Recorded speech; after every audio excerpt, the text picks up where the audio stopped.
Hey guys, I'm here with my daughter. We're out on Last Mountain Lake and we're actually testing out the new MOOCOR 1080p 7-inch underwater camera and checking out some of its capabilities and you know what, it's like such a great camera.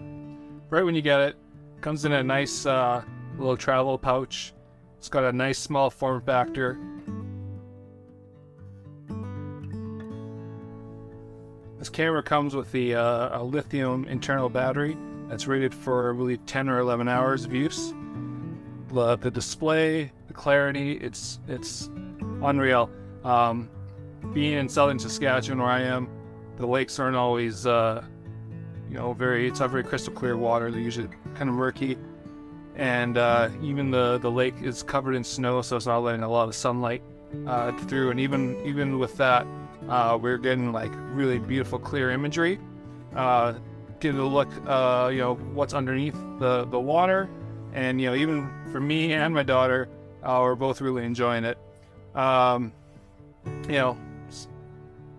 really cool to get a peek under there to see how your bait acts underwater and how different jigging can affect your baits, and just kind of see the characteristics underwater. Even to see how the fish are interacting with your bait as well. It's really cool to see.